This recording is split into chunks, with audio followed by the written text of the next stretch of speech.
சென்னையில் விடியா திமுக அரசின் பொம்மை முதல்வர் வீட்டின் அருகே மின்தடை ஏற்பட்டதால் பொதுமக்கள் அவதியடைந்தனர். பசும்பொன் முத்துராமலிங்க தேவர் சாலை, டிடிகே சாலை, ஸ்ரீராம் நகர் மேற்கு, வடக்கு தெரு மற்றும் முதல்வர் வீட்டின் அருகே கடந்த வியாழக்கிழமை இரவு மின்தடை ஏற்பட்டதால் அப்பகுதி மக்கள் கடும் சிரமத்திற்கு ஆளாகினர். விடியா திமுக ஆட்சிக்கு வரும்போதெல்லாம் தமிழகம் இருளில் மூழ்குவதாக குற்றம் சாட்டிய பொதுமக்கள் சிறந்த ஆட்சியை வழங்குகிறோம் என கூறும் மின்துறையின் லட்சணம் இதுதானா என கேள்வி எழுப்பியுள்ளனர். முதல்வரின் தனிப்பிரிவில் காலி பணியிடங்கள் அதிகளவில் உள்ளதால் பணிச்சுமையால் தவித்து வருவதாக முதல்வரின் தனிப்பிரிவு அலுவலக ஊழியர்கள் குமுறுகின்றனர். சென்னை தலைமைச் செயலகத்தில் உள்ள முதல்வரின் தனிப்பிரிவு அலுவலகத்தில் தினந்தோறும் ஏராளமான மக்கள் மனு அளிக்க வருகின்றனர். கடந்த 2021 முதல்வரின் முகவரி என்ற புதிய துறை உருவாக்கப்பட்டு ஆன்லைன் மூலம் மனு அனுப்பும் வசதி இருக்கும் நிலையில் நேரடியாக முதல்வரின் தனிப்பிரிவு அலுவலகத்தில் மனு கொடுப்பதையே மக்கள் விரும்புகின்றனர். இந்த நிலையில் முதல்வரின் தனிப்பிரிவு அலுவலகத்தில் 65க்கும் மேற்பட்ட பணியிடங்கள் காலியாக உள்ளதால் பணிகள் பாதிக்கப்படுவதுடன் பணிச்சுமை அதிகரித்துள்ளதாக ஊழியர்கள் குமுறுகின்றனர். காலி பணியிடங்களை நிரப்ப அதிகாரிகள் நடவடிக்கை எடுக்காததால் பணியில் உள்ளவர்களுக்கு கூடுதல் பணிச்சுமை ஏற்பட்டுள்ளதாக குற்றம் சாட்டிய முதல்வரின் தனிப்பிரிவு ஊழியர்கள் காலி பணியிடங்களை நிரப்ப நடவடிக்கை எடுக்க வேண்டும் என வலியுறுத்தியுள்ளனர்.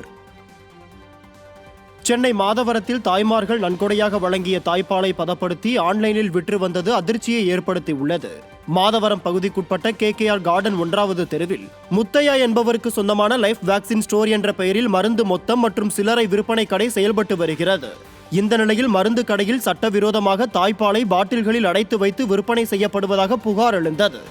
இதையடுத்து மருந்து கடையில் ஆய்வு மேற்கொண்ட உணவு பாதுகாப்புத்துறை அதிகாரிகள் சுமார் 50க்கும் மேற்பட்ட பிளாஸ்டிக் பாட்டில்களில் விற்பனைக்காக தாய்ப்பாலை அடைத்து வைத்திருந்ததை கண்டுபிடித்தனர்.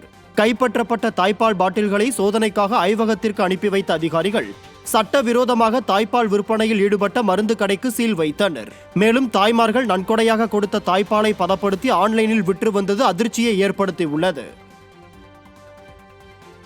விழுப்புரத்தில் காவல் நிலையத்தில் மர்மமான முறையில் இறந்த டாஸ்மாக் ஊழியரின் உடல் மறு பிரேத பரிசோதனைக்கு பிறகு மீண்டும் அடக்கம் செய்யப்பட்டது. பெரிய காலனி பகுதியைச் சேர்ந்த ராஜா என்பவர் திருப்பச்சாவடி மேடு பகுதியில் இயங்கும் அரசு மதுபான கடையில் பார் ஊழியராக பணியாற்றி வந்தார்.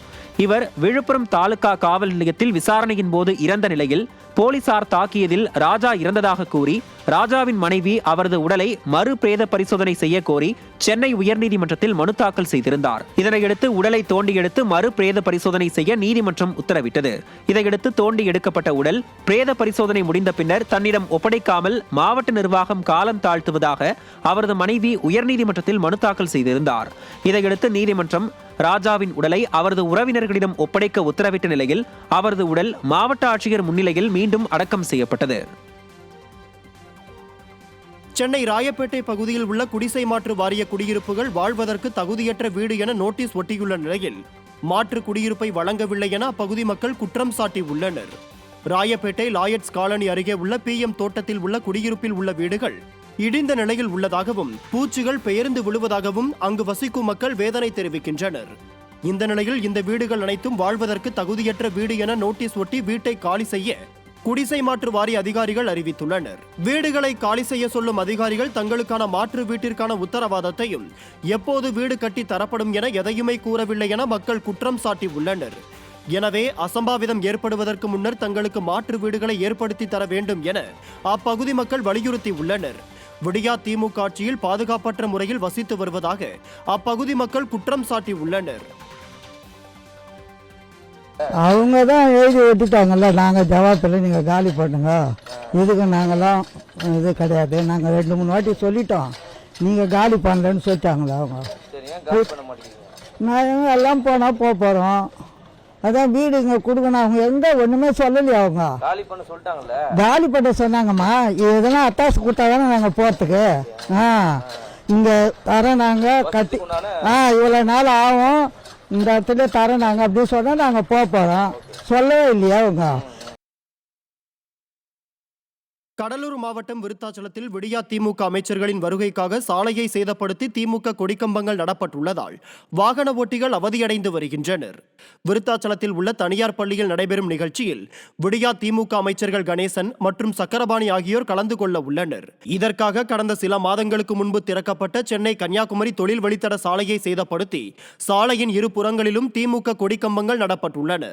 இதனால் அவ்வழியாக செல்லும் வாகன ஓட்டிகள் அச்சத்துடன் பயணிக்கும் அவலநிலை ஏற்பட்டுள்ளது. இது குறித்து மாவட்ட நிர்வாகம் உரிய நடவடிக்கை எடுக்க வேண்டும் என பொதுமக்கள் மற்றும் வாகன ஓட்டிகள் வலியுறுத்தி உள்ளனர். கள்ளக்குறிச்சி அரசு மருத்துவமனை மருத்துவக் கல்லூரியின் 3வது தளத்தில் சுற்றித் திரியும் தெருநாய்களால் நோயாளிகள் அச்சமடைந்துள்ளனர். சிறுவங்கூர் பகுதியில் உள்ள அரசு மருத்துவமனை மருத்துவக் கல்லூரியானது செயல்பட்டு வருகிறது. இந்த மருத்துவக் கல்லூரி மருத்துவமனைக்கு புறநோயாளிகள், வெளிப்புற நோயாளிகள் மற்றும் பொதுமக்கள் என சுமார் நாள் ஒன்றுக்கு 300க்கும் மேற்பட்டோர் வந்து செல்கின்றனர். இந்நிலையில் இந்த மருத்துவமனையின் 3வது தளத்தில் தெருநாய்கள் சுற்றித் திரிவதால் நோயாளிகளும் பொதுமக்களும் அச்சமடைந்துள்ளனர். எனவே அரசு மருத்துவமனையில் சுற்றித் திரியும் தெருநாய்களை பிடிக்க விடியா அரசின் நகராட்சி நிர்வாகம் உரிய நடவடிக்கை எடுக்க வேண்டும் என பொதுமக்கள் வலியுறுத்தியுள்ளனர். அரசு பணிக்கான தேர்வுகளில் தமிழ் மொழித்தாள் தேர்வில் 40% மதிப்பெண்கள் பெற்றால் மட்டுமே பொது அறிவு, திறனறிவு விடைத்தாள்கள் மதிப்பீடு செய்யப்படும் என்ற தமிழக அரசின் அரசாணையை உறுதி செய்து சென்னை உயர்நீதிமன்றம் உத்தரவிட்டுள்ளது.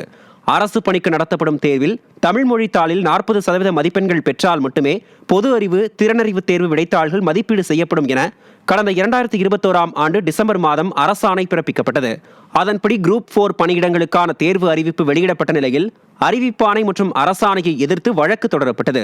அந்த வழக்கை விசாரித்த சென்னை உயர்நீதிமன்றம் விண்ணப்பதாரர்களுக்கான கல்வி தகுதியை நிர்ணயிக்க அரசுக்கு அதிகாரம் உள்ளது என கூறி வழக்கை தள்ளுபடி செய்தது.